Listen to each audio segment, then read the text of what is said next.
Chung television zona ba migoita asai gan butong zangchi na padai tong kabisu maitam The People's Chronicle to headlines pa indalo ni.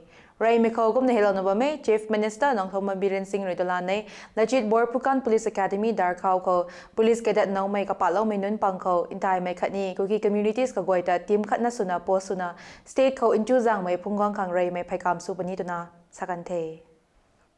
Jiribang ko CRPF post Jacurador Karong akani Boro Bekra Police Station ko November tong zanglu na akat pinung armed militants goy re attack sukan may lam ko additional district magistral inquiry sukang tana itay pakante.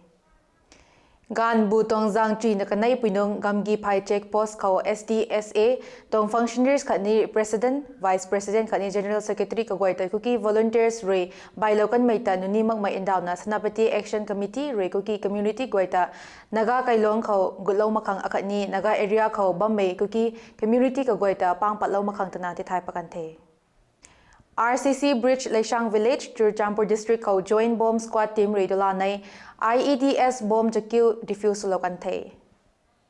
Former Deputy Chief Minister kani AICC CWC member gahangam re Home Minister Amit Shah ta Parliament tong lexnay na pangutang may glorious year of Constitution of India tong timbang ko Baba Sahib Dr. Bhim Rao Ambedkar ta jakong sumak may latsasakan may zang re Amit Shah Home Minister Bamkorina resign sunanay ito na sakante. NSCN ke ang may led faction to ang National Socialist Council of Nagaland rate naga area ko India kani Myanmar border ko fencing activities that kay naba may nunta dan na warning tikante. Daily base may tay CSO Chennai rina support so may state tong Luna Cheruk Civil Society Organization re Prime Minister Narendra Modi ta akani Government of India ta Manipur ko inchuzang may punggang kang akani Unity nai may akatbam kang tana action nalaw kang tana tolanay New Delhi tong Jantar Mantar ko peace and mutual coexistence sa may team bangko peaceful demonstration takay kantay. Katangko sports tong champa indal datne Senior Women's National Football Championship tong final ko Odisha kani Manipur palup ko Manipur 1-0 ko ngamlo kantay. Lekchanay na tachat tang may Senior Men's National Football Championship for Santosh Trophy ko Jammu and Kashmir le Rajasthan palup ko Jammu and Kashmir na 1-0 sunangam lokante kum na quarter final go kante. Akat ni Manipur le Telangana palup ko Manipur na 3-1 sunangam lokante.